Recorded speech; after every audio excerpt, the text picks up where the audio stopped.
welcome to today's YouTube video. I hope it's not too windy today. I've got a feeling it's going to be extremely windy and you're not going to be able to hear anything, but on the off chance that it's not so windy you can't hear me talk, I thought I'd do a video. So today's video is going to be entitled how to quit your job and live the life of your dreams. And basically I want to talk about how I quitted my job. I had a pretty good job, but how I quit, why I quit, what I did next, why I did it. I mean economically, so like I've got my own business, how I started it, why I started it, what it allowed me to do, and the lessons I learned and kind of where I am now. So I used to have a job where I did digital marketing for an e-commerce company in the UK. It was a very good job. There's two kinds of jobs. There's one where you do what people tell you. So say like you're given tasks and you do them, and if you complete your tasks, you either find something else to do or you ask your boss and he tells you what to do. And all the time, you're responsible to somebody else. Or there's another kind of job where you work as self-directed. So where you're told to just like look after something, and it's your job and responsibility to work out how to do it. You might even create new projects and implement them. And so your work's very self-directed. So I used to have a job where I was told what to do. I was responsible for setting up products on e-commerce stores, and I had like a checklist of tasks and I used to do them in order. And then after 2 years of that I got promoted to look after digital marketing for a store, and so my work then became very self-directed. I could create my own projects, I could do my own investigations. It was really fun actually. I never really realised how big a difference that is, getting a self-directed position. Where all of a sudden you can kind of do your want. You want to investigate a marketing channel conversion rate, or look at call center logs, or whatever you want to do. You can just do it as long as like you're improving the business. You can do what you want, and that's a very good preparation, I think, for then starting your own business. Because I think if you go from having a job where you're constantly just filling tasks to like having to run your own business and do everything that involves, it can be quite a big jump. But of course it's not impossible. So my job was good, the money was good. I enjoyed it for the most part. There were some people I didn't like working with, but there's always that. But the big thing I wanted to do was, I didn't like living in my hometown in the north of England.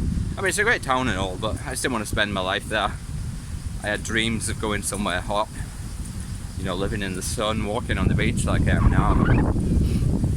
And so I asked my boss if I could work remotely, if I could move to Greece, keep my job, and just work the same hours, do the same stuff, do calls and stuff, but actually be in Greece. And he said, no, that's not possible. He said I think he said possibly you could move to Wales. That's about as far as you can go. So then I thought, okay, well I'm gonna have to start my own thing, so I have the freedom to live where I want. So I slowly reduced my working hours at work, set up my own business. I thought about setting up for ages. I delayed it and I delayed it. Then one night I went out with my friends, got drunk. In the morning I was still a little bit lightheaded, and I just went online and registered my business before I sobered up and got scared. So I've done some silly things drunk, but I wasn't drunk, but you know what I mean, still having the effects a little bit. But that was the best thing I ever did. Anyway, so after a while I worked on my business, I got enough clients, then I quit my full-time job completely, and just worked for myself, and I've been doing that ever since. It's had its ups, it's had its downs. There were moments where I was really struggling and thought I'd have to get a job again.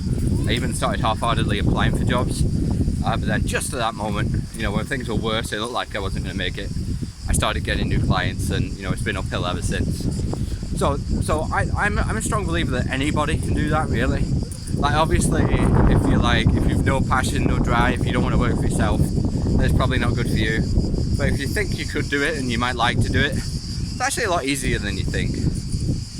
Honestly, it's kind of amazing to me now. I did my job, I see people doing jobs, and you could do that job and just build a business around your job. And instead of doing it for one company, do it for 3 or even more, 5, 10, whatever, and just get 3 times the money. So for example, I did a lot of Google ads, So I did Google Ads for one company, amongst other things, but let's just say that's what I did.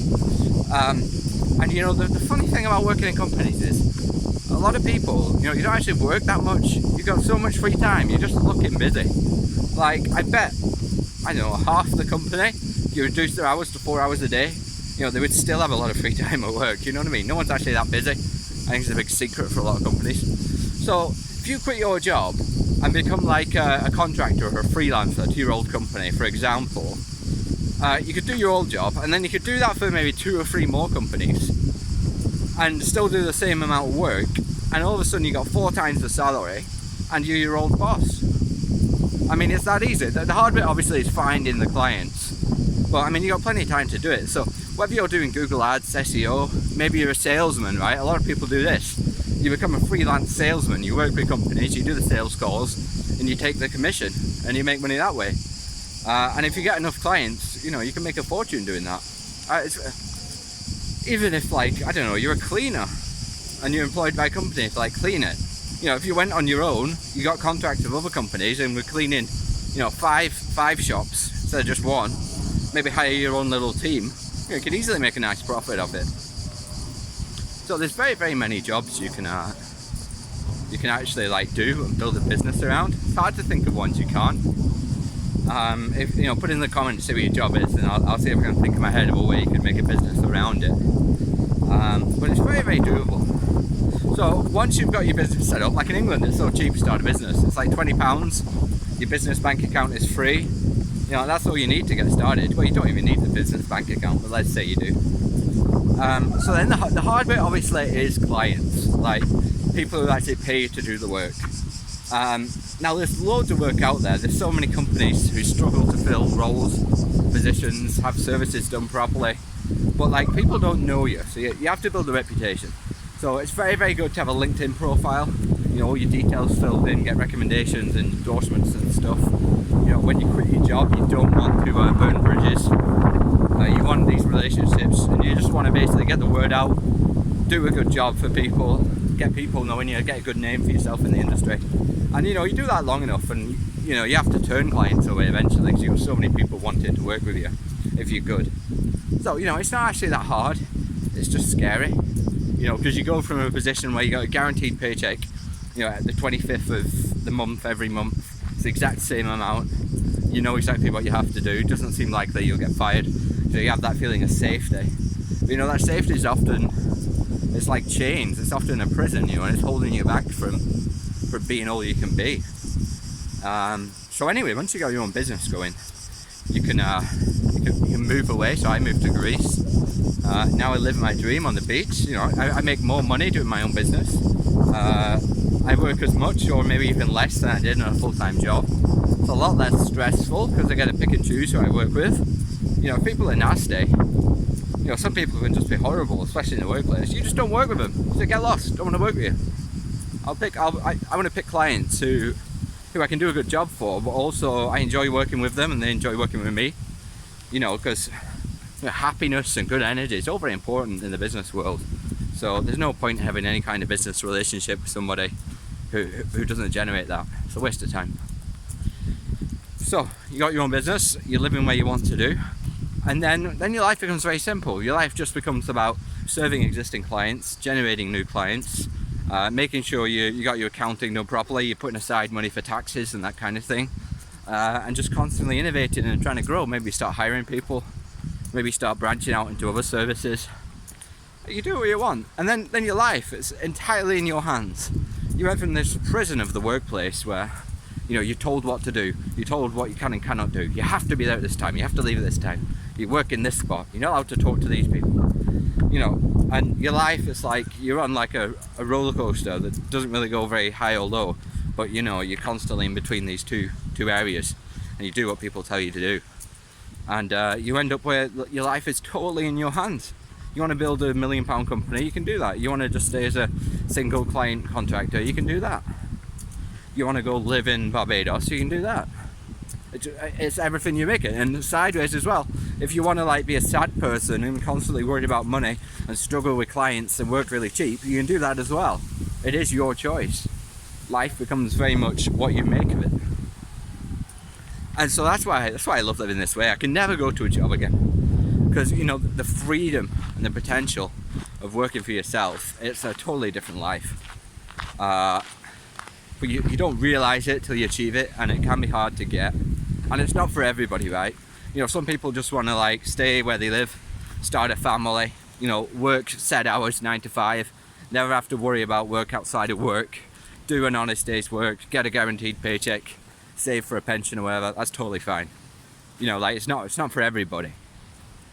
But if you want to like take your life to the next level and be free and achieve all your dreams, you know, I highly recommend starting your own business. And you know, you don't have to do like digital marketing like I do. If you've got a passion, let's say your passion is like knitting, you know, you could become like a knitting teacher, or set up a knitting website, or a knitting YouTuber and teach people how to knit. Or you could knit very cool and very modern jumpers that you sell for like $5,000 each or something. You know what I mean? Whatever your passion is, find a way to monetize it and do that. You know, even if it's chess, you can become like a chess teacher online. A lot of people do who can't think of a passion and don't have a business idea or skills. They just teach English online. You find like clients in China who pay you like $5 an hour. You go live in a cheap country like Vietnam or Cambodia, and a few hours a day you teach English online for $5. It's a very, very good way to live. So yeah, just find something to sell, be it a skill or a passion or whatever, and then utilize that to live the life of your dreams. I know it sounds simple, but it kind of is that simple, right? Like, I'm living the perfect life right now. Well, not the perfect life, my life isn't perfect, that's a silly thing to say. But for me, it's like exactly what I envisioned. Of course, there's things I want to still achieve and stuff, but like, I thought about the life I wanted, I dreamt it, and then I kind of made it happen. And like, anybody can do that. You know what I mean? Obviously, like, economics is the big thing. Like, I'm sure a significant amount of people would like go live on the beach in Spain or whatever if they had unlimited funds. And so in your life plan, you know, generating the funds does have to be part of that. Yeah, you can't live the life you want without that aspect. But yeah, so that's all I really had to discuss today. I just wanted to talk about business a little bit and dreaming. You know, you only live once, right? You only live once, so why settle for like a mediocre life? Why settle for a life you don't actually want, you know? Why live in a town if you don't want to be there? Why live in a country if you don't want to be there? Like, some people love England, I like England too, but I just didn't want to live there. I love being by the sea, I love the blue skies, I love the beach, I love the fresh food. Yeah, so that's the end of today's episode. Thank you. Oh, someone just beeped at me, thinks I was filming them. What a dickhead.